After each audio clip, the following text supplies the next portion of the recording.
Welcome to the Danny Clinkscale Reasonably Irreverent podcast. Insightful and witty commentary, probing interviews, and detours from the beaten path. Welcome to Arts and Lifestyle Wednesday, presented by Cinematic Visions, and another edition of Reconcilable Differences with Danny and Jane. It's our couple's look at the world from our worldview. And this time around, I felt like we should combine two things. Have one segment about the challenges and really incredibly compelling things that are going on in our world now and how we chose to approach it and look forward to, hopefully, in the not-too-distant future, being back to some form of normalcy, which we don't have now, and how we will treat it during the interim.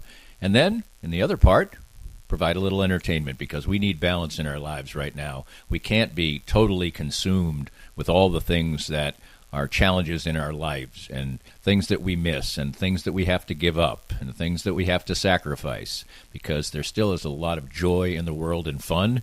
And I have no better partner in a podcast to talk about voices than my wife, Jane Siemens, an accomplished opera singer, highly trained opera singer.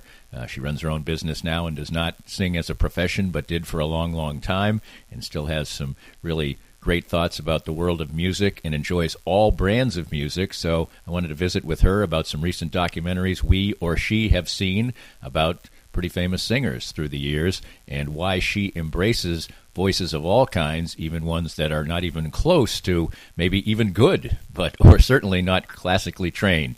So a little primer from a couple on how we're handling our lives under these terrible constraints we're under right now, and then a little bit of levity as well and entertainment, all wrapped up into one on our Reconcilable Differences. It's a series that we're going to be doing. This is the second one, and we'll probably start to ramp up and do more of them, and certainly have a lot of topics to visit as far as that is concerned. It's all next on Arts and Lifestyle Wednesday, presented by Cinematic Visions, right here.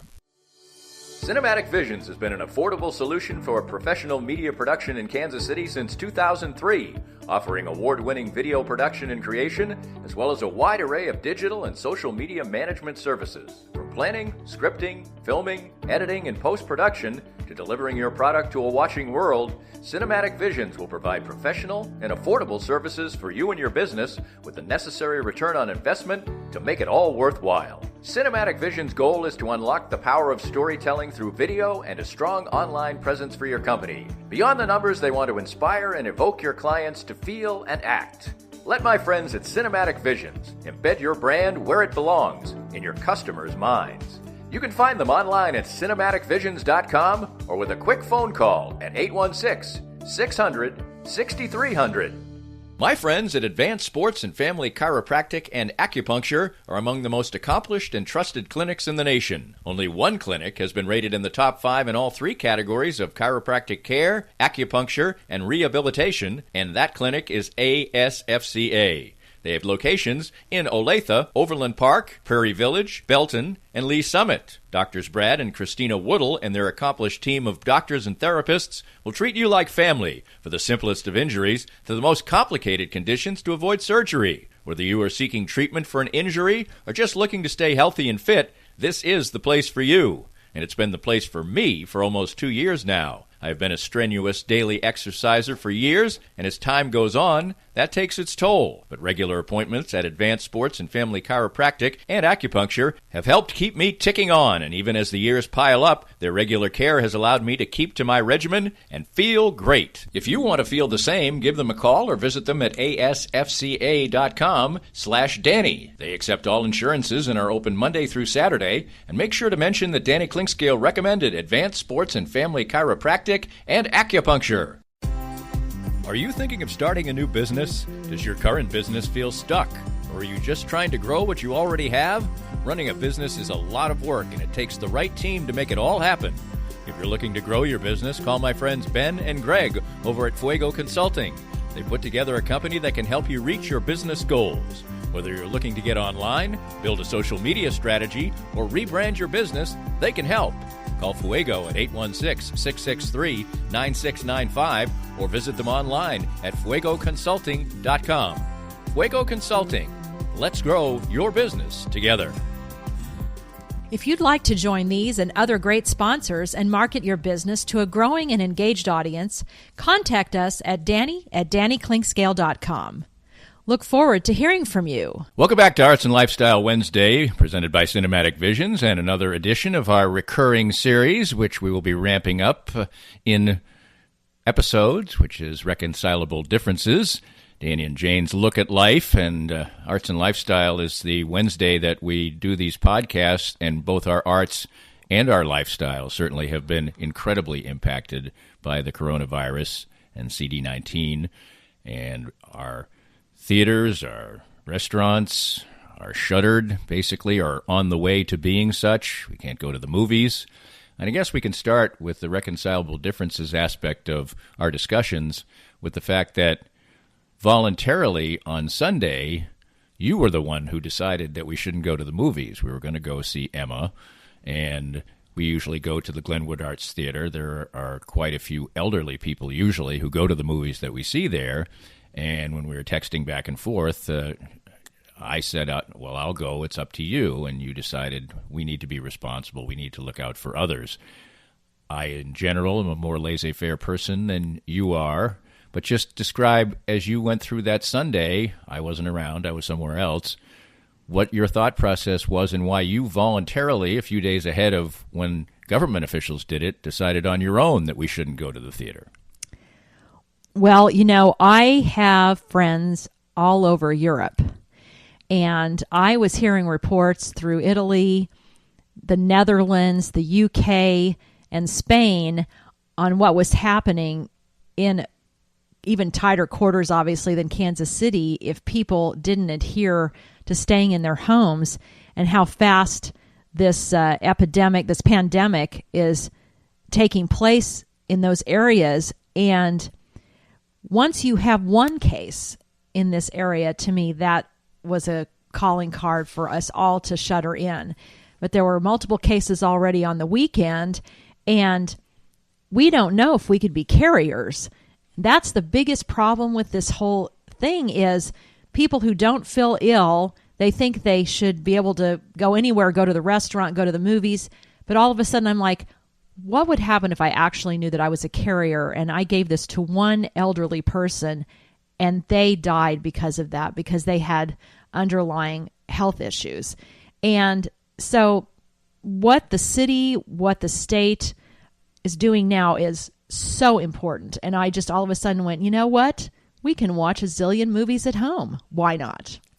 Well, people who are married, people who are in relationships, people who have children, well, they better like their spouse and their offspring and their siblings or whatever, because they're going to be spending a lot more time with them and around them, and not in areas of activity like going to soccer games or, going to all these athletic events or dance recitals or things of that nature.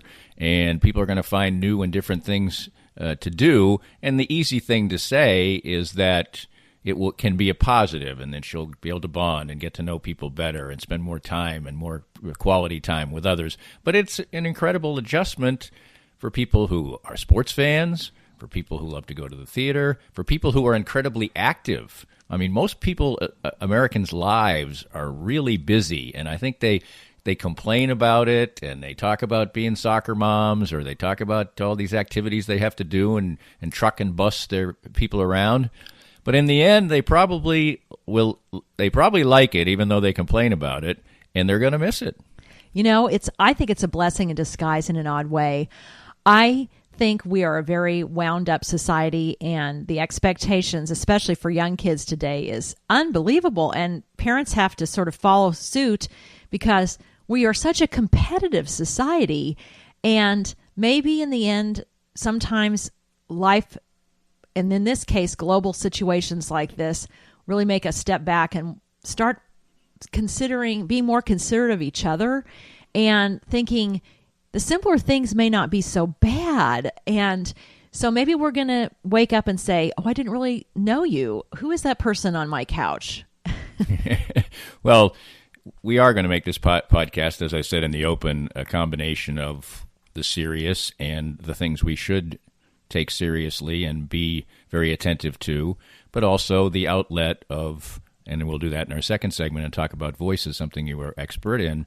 But on a day-to-day basis, we're already seeing the effects. You used store food delivery yesterday, which we'd never done. I don't know if you were completely excited by the way it went, but all these things, and people do tend to overreact, but I spoke to the delivery person when he came, and he said it's just crazy. It's been crazy for him. Good crazy because he gets a lot of business and gets to make a lot of deliveries, but bad crazy for him because he's constantly on the phone with his customers because the stores are all out of a bunch of things. And I know you got doubled on one item and maybe didn't get something that you were looking for.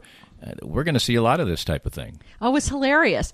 I mean, I thought this was going to be like a no-brainer, no work for me. I must have texted back and forth with him 20 to 30 times because everything I'd ordered, he had to find another option for, like no jumbo Haas avocados, so what are you going to do about that? But in the end, I got double milk and double eggs. So I'm doing a little sharing with the family today, but that's okay. I figured, you know what? Usually I might be sort of annoyed at the whole process, but in the end, the poor guy was trying really hard to help me find stuff, and that's why he kept communicating with me. So I think that's what's been interesting. Even in the last few days, people are being so much more considerate of each other. I've been on phones. I have clients calling me instead of us emailing or texting because we cannot see each other face to face. And I don't care what anyone says. We are doing a lot of virtual meetings with our business now, but there's nothing like being face to face. So it's a good thing. And I wanted to mention, not so I don't forget it, as far as the movies go, since Sunday, since I wouldn't let us go, both Comcast, NBC Universal, and AMC are opening up their the movies that they actually have in theaters now so we can watch them online because they're losing business that way. So they're pivoting. I think pivoting is what this is all about. The 10th ranked movie in box office receipts this past weekend barely scraped over $1 million in box office receipts, and obviously now we're going to see virtually nothing because all across the country movie theaters are being closed, period. And I do think that, and this is a completely side tangent, but last night we were watching part of All the President's Men, one of the greatest films ever made in my estimation. And while it's all well and good that you sit in your home and we do have big screen televisions and all that, you really do lose something not being in a movie theater. A movie like All the President's Men has so much of use of bright and dark. And when you're sitting in a dark movie theater, the jarring aspect of a typewriter key, well, old-timey typewriter key slamming against a white piece of paper that blurs up into the screen in a dark theater has much more impact than when you're sitting in your living room. So we do lose something from that, but that we're seeing a lot of things by companies that they're doing. The paywalls for online newspapers are being dropped. Kansas City Star has done that. Other Boston Globe has done it. I've seen that. So we are seeing companies being magnanimous. They want to be seen in a certain way, but also they have to find creative ways to make money. Oh, it's crazy. Yeah. And, well, speaking of All the President's Men, I mean, that's, you made me think about this because we talked about it last night. I called what we say in the classical world of music, what a leitmotif is. In that particular movie, they use sound. The sound in that movie had its own character. They created a character out of the sound, and there's nothing more exciting to see a movie like that in a large theater. So what do we do here in our house? I turn the lights down. So we do everything we can to create a movie atmosphere, and so we're going to have to be really creative in our own homes and come up with really unique ways to stay active and stay creative and have fun with our families. Remember Canasta? When's the last time anyone played a card game with their family? Or Monopoly? I know there's a new version since I last played, but I think that's what this is about. I think that we will be seeing a lot of that. We've talked for years about playing cards, and we've never really, I think we did it once maybe, but we probably will get to that as time goes on. And I guess I would recommend, if people are going to consume entertainment on their television, to watch programs that really don't require a cinematic experience. And there's so many of those. I mean, if you go watch Schitt's Creek or something, it's funny, and you don't really need a gigantic movie theater screen or something like that, comedies. But that's a side thing. as I sit here right now, you have this hope that a month from now, life is going to be more normal. And it seems more and more that that's really just a hope. Baseball just moved opening day ahead now 2 more weeks. That's the middle of May. I can't imagine that life isn't going to be any more normal till at least June. Well, and guess what? Did you hear this, Danny? They just canceled the Kentucky Derby this morning. Or moved it. They postponed it. Oh, they postponed it. Sorry. To September. Till September, which is huge. I mean, that just tells you, and we heard nationally, it could be July or August. I think the warmer the weather gets, the more likely that this virus is going to dissipate more just because of the heat. We should really all fly to Mexico because that's probably the safest place in the world right now. The warmer, the better. I just think the fun thing about this is like yesterday, this sounds really silly, but I took time to take a bath. I'm trying to do things that calm me down in the most unbelievable environment where the stress is so palpable. I think if I could share with anyone looking at ways, yoga, working in your garden, taking a walk with your dog. I even heard Dr. Phil talking about this yesterday. And I think we're all going to have to start really consciously tuning out and realizing that most of us are going to survive this. Yes, there's going to be some real scary moments. We know this. But in the end, what are the things we can do as a family that are really fun in this circumstance? Well, we call this reconcilable differences because we're different people and we can reconcile those things. And we've been together for over 20 years now. But yesterday, my older daughter, this really hits home to me because my oldest daughter lives in the San Francisco area. My younger daughter lives and your stepdaughters live in New York City, or she lives in Brooklyn, to be precise. And my older daughter really has a sense of our relationship, I think, because she was very concerned about me. She knows what I'm like. And she knows that, she said, well, that ordinarily, Jane probably takes things a little over the top, and you take things a little under the radar. He says you need more from her now, and less of you. And I think that was a real good lesson for me to hear because she's concerned about me. I am in an age group that's more capable of doing it. I have had cancer. My immune system has been compromised. I'm fine now, but I would be in a category of that. And sometimes I don't take things seriously enough, and I think having a partner and a spouse who, in my mind, sometimes probably overreacts in these situations is probably a good thing. And if you have an overreactor in your life right now, it's probably good to listen to that person. Well, and thank you, Danny. Thank you for that wonderful description. I am an opera singer, so we tend to be more on the dramatic side anyway. It's just the way I was born. So really? Unfortunately, you'll have to, you've got to deal with it. Interestingly enough, I don't know if she told you this, but now San Francisco and the San Jose area, they're on complete lockdown. They can't go out of their houses. So, we're in a way a little luckier. We're more spread out here in the Midwest, but, hearts go out to everyone on the West and East Coast.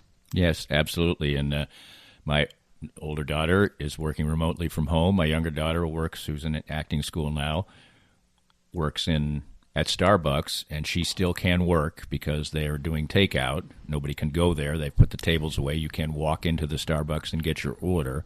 You don't just have to drive through or whatever, but you can't stay there.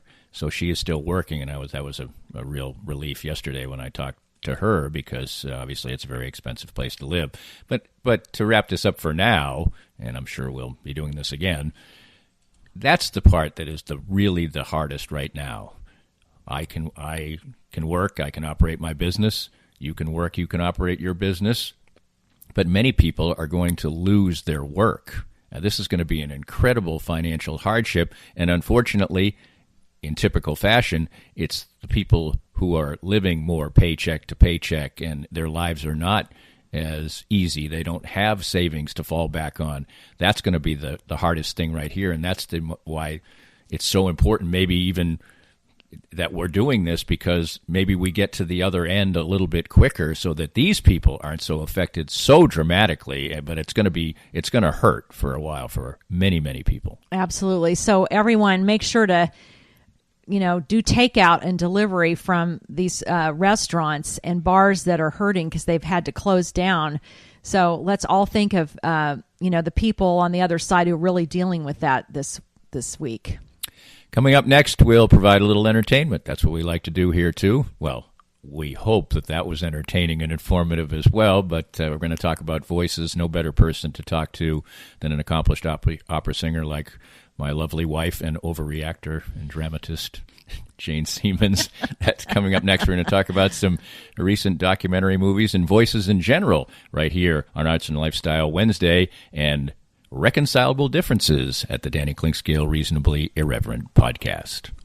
More of Danny's Reasonably Irreverent podcast after this. We're visiting with Larry Marshall, former Chiefs defensive back and punt returner, and now a Chiefs ambassador. Larry is a former pro football player with the aches and pains that come with that, and moving on in age as we all are. What do the Canaway CBD products do for you? It's been a great relief for me. Being a punt and kickoff returner, collisions were a mainstay of my career, and these Canaway products, the salve especially, has really helped me try to get through every day with the aches and pains that I've had over a career of 7+ years in the NFL. I get similar benefits as well, particularly with my back. Certainly wasn't a football player. What's the best way for our listeners to get more information about the great products themselves? Well, I'm so enthused about it, Dana. They just contacted me at larrymarshall.canaway.com, and I can give them all the information they need to help them get through the day as well. Start gaining all the benefits that Larry and I do from the trusted and reliable line of Canaway products. As Larry said, visit larrymarshall.canaway.com and get information on all the great products from Canaway. For many people, a family law case will be one of the most difficult experiences in their life. The law firm of Kenneth McRae will help you through it. Personal and effective help from Ken in concert with you will develop a unique strategy for your unique case. As Ken always says, divorce can be civil law, not civil war. Licensed in Kansas? Visit McRaeLawOffice.com or call 913-972-4765. Hey guys, it's Brian Haney, voice of the Jayhawks, and Matt Llewellyn from the 23rd Street Brewery. Matt, I've got a bunch of buddies coming over to watch the big game, and I need some ideas on what to cook. Hey, let me handle it, Brian. You're going to come over and cook for us? For you? Maybe. But you should just let 23rd Street Brewery cater it. We could bring a big pan of Bill Self mac and cheese, wings, veggies, naked nachos, and anything else you might want. Great. Well, you want to stick around and watch the game? No, I've got to get back to the brewery and watch it on the big screen. The place to get great catering and watch all the games, the 23rd Street Brewery in Lawrence. We're here with Joe Spiker, the president of Easton Roofing. And Joe, you worked for other companies in the construction industry. What inspired you to start your own company in Easton Roofing? Well, Danny, when you are working for somebody else, you oftentimes don't get to see the project through from beginning to end, and you don't get the final control over the customer experience. And I wanted to build a place where people can come and get work done on their house and not have to worry about being treated the wrong way, and get a good customer service experience start to finish. The company slogan is "Where Integrity Matters." Why is that so particularly important to you? Well, for us, what that means is treating each other with respect at work, treating our clients with respect, and making the right choice, especially when no one's looking. So when you're presented all the time as a contractor with choices that have to be made, are you going to make more money on this if you cut a corner? And we just wanted to make a place and a slogan that said to our people and to whoever is our customer, we're not going to do that. We're going to make the right choice regardless of profit. Easton Roofing, where integrity matters. If you'd like to join these and other great sponsors and market your business to a growing and engaged audience, contact us at Danny@DannyClinkscale.com. Look forward to hearing from you. Welcome back to Reconcilable Differences at the Danny Clinkscale Reasonably Irreverent podcast in our Arts and Lifestyle Wednesday, presented by Cinematic Visions. And cinematically, we have experienced, and you've experienced even more, some documentaries and movies about voices. But let's start to where we most recently visited, which was the documentary about the band and Robbie Robertson called Once We're Brothers. And it brings up a couple of thoughts to me. You're an opera singer, an accomplished one. You just went to Europe to sing again. You were trained at the highest levels of opera in school and everything else, and you take voice seriously. But you also have an appreciation for non-standard voices, to say the least, and the band became famous as Bob Dylan's backup band.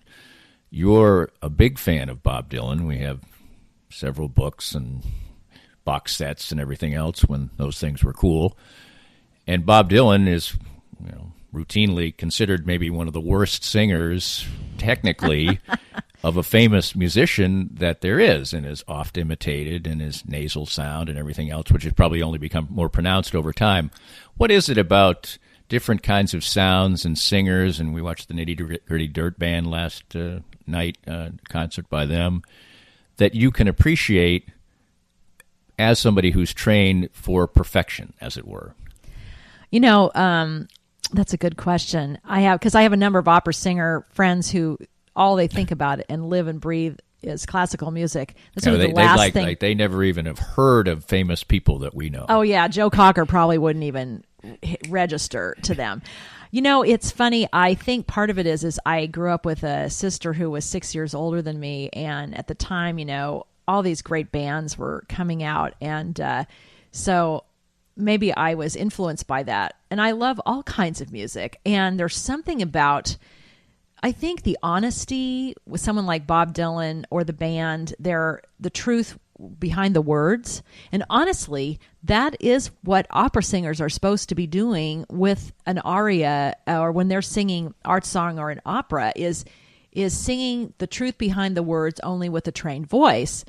So maybe part of it is I go, wow, as artists, when Bob speaks and he's speaking through his music, he's really speaking through his poetry through music. And I find myself quite affected. In fact, I'm getting goosebumps thinking about it. Certain artists, they transcend whether they have a voice or not. And I think that's what Bob does for, obviously, millions of people. And the band, what a unique story there. You have Robbie who came down from Canada and really just soaked in Levon Helm's lifestyle in the Deep South and the storytelling that comes with the amazing Deep South, only that they can generate. But somehow Robbie was able to repurpose this and really help create a band that now has become legend. There's a lot of sadness behind their actual true story, but the truth behind the music and the words that they're speaking about speaks to everyone. If I were anyone, even my stepdaughters who are in their 20s, if they're listening to that music now, I think it's poignant stuff. And that being said, there is no bigger critic of national anthem singers than you, because they are trying really to do something that is sort of kind of entering your world. They're not, the national anthem is a hard song to sing. You've sung it in public many times. It's not an easy song to conquer. There's highs, there's lows. It's an odd song anyway. And I have sat with you with Twitter in front of me on multiple occasions where at the Super Bowl or some big event, somebody is singing and Twitter is all aflutter about how this song is being sung, and you are just giving it a double-barreled thumbs down. You know what? That's a tough one because, all different singers, country, classical, bands, somebody from, the Army might come out and sing, and they have this glorious voice. You never know who's going to come out and really do it well. I think we've lost ourselves. My biggest concern and what I like the least is when, say, a country artist or jazz artist might come out and sing it, and they do all these different pyrotechnics for a song that actually, if it's sung really well, this is what I love about great artists. They know that just keeping to the actual what's written on the page. And if they can pull it off the way it really was written on the page, no matter what genre they're in, to me, that is a great artist. You don't need a lot of pyrotechnics to be a great artist. Right. And you have seen two documentaries that I have not seen, and one of those is David Crosby's, the documentary about him, a self-admitted, very difficult person, routinely refers to himself as an asshole, and what was that film like? And he is more, as troubled as his life has been, he is known for his harmonics and his more the angelic qualities of his voice in in concert with other artists, and more than his own singing by himself. Just talk a little bit about his voice, his personality in that film that you saw. You know, as oddly enough, of all the pop artists that I have run across, he reminds me so much of a lot of opera singers that I knew, the kind of personalities they had in the professional international opera stage, because he just stands back there. And the good news is he knows what he's got. And so and he's been this way since he was young. You could see it on him. Maybe that's why I was drawn to him. I had a terrible crush on him, by the way. So full disclosure. Now, that's another thing. But he's still got this look about him like he knows what he's doing. Here I am. I'm the best. And you kind of have to be that way in opera. Now, it's different when it's more like what they were doing, which is, more folk pop at the time. I give him that he had a gift, and he was in the right place at the right time with the right people, and he knows how to create great music. In fact, the amazing thing is his voice still sounds fantastic. So he's done something to keep that voice up, or it's just a God-given gift, because he still sounds fabulous. He doesn't sound his age. He still is an asshole, and he knows it. But you know what? I give him credit for at least coming out and saying, hey, I made a lot of mistakes. I don't think he's going to be able to shore up most of those mistakes. Right. I mean, most of his old friends or bandmates seldom, if ever, talk to him. Yeah, it's really, really, really sad. It's really, really sad. But that there's no question that drugs were what and he admits it. The drug thing really wrecked him, and I'm not sure he's ever been back to who he was before the major drug, and then his drug bust. I mean, the film goes all into that, and I kind of forgot what transpired, and brain cells may have been damaged for life. That's true. And the band obviously had their issues with that, too. And their run was fairly long for a popular band, almost maybe 10 years, but that they've never performed after 1976. So similar, that was just part of the deal then. And coming out of that era a little bit later was Linda Ronstadt, and the documentary about her, My Voice, you saw as well. I have not seen it. And there's somebody who had a great voice, had a great talent, had a great presence, worked in an environment that was male-dominated but was strong and forthright, and eventually adapted to do a variety of different things, and then lost her voice. I mean, what an arc of incredible story Linda Ronstadt is. Yeah, that was really, really great to see. And what was really even more amazing is to hear from the people that worked with her for so many years, like Emmylou Harris. I mean, that was, gut-wrenching when she talks about, what a great friend Linda had become in her life, and how they love singing, producing albums together. And then to, opera singers, when they lose their voice, when they're healthy, once they've had a long career, they talk about a death and actually going through a grieving period. And I think Emmylou has gone through a grieving period over the loss of Linda Ronstadt's voice, because as musicians, that's how we relate to each other and give back to each other. And there's a camaraderie that nobody quite understands unless you're working together in ensemble like that. So I was really choked up. But Linda did an amazing thing. I mean, she was able to cross genre, which really kept her vibrant and had so many different types of audiences. And the fact that she's still out there speaking for herself and able to communicate, what it meant to her to have this amazing career, it's really worth watching. Now, she stepped over the curve a little bit when she got into the Gilbert and Sullivan stuff. I think she might have gone too far there. She's not an opera singer, but she has a great high voice, what we call a head voice, which is the same as Joan Baez, which we were talking about last night. These freaky high head tone voices, but they don't have really big voices to sing off mic like we opera singers do. Right. And another person who's a favorite of yours from way back, and I don't think The Sound of Music can come on without you watching it, is Julie Andrews, who also lost her voice. And that's something that, and she has adapted her world into doing voiceover stuff and things like that. And those are always sad stories. But it's maybe resonates more with you because opera is such a technically difficult thing to do, particularly soprano work, that sooner or later it's going to happen. And basically somebody has to tell that famous person, or they have to have the self-realization, which they often don't, that your time has passed as a singer. Find something else to do. And Julie Andrews did that. Well, that was, wow, that's a tough one. I have friends who've worked with her, and obviously when you're a kid in our era, she was the sort of lightning bolt that hit me when I was really young that, hey, I want to do that. I can do that.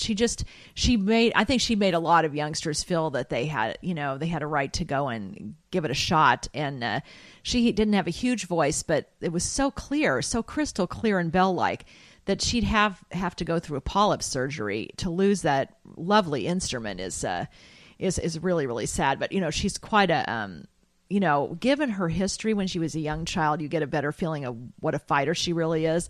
She's also quite sexy. Yes. If you watch her early interviews, people always think schoolmarm because of the kind of role she played. That woman had some amazing personality behind her. There was stuff simmering there. So go back and especially those English BBC interviews with her, which we were just looking at the other day, are really quite fun. But I'm sure I can't imagine she didn't grieve quite a bit when she lost the vocal capability that she had, because you do, especially someone who's had an international career like that. I can't only imagine. But, hey, she has repurposed herself, and look at the inspiration forever. And just to bring this to the modern day, I know you're also a big fan of Bruno Mars, and he's somebody who really doesn't have much of a voice, but he knows how to. There's not much range there, but what great, creative, fun music he does create, and for someone without much of a voice at all, you really enjoy him. Oh my God! Well, you know me and dance. I've always been a big dance person, and we still dance when we can. We do. And I'm telling you, it's just like perfection. He's a perfectionist.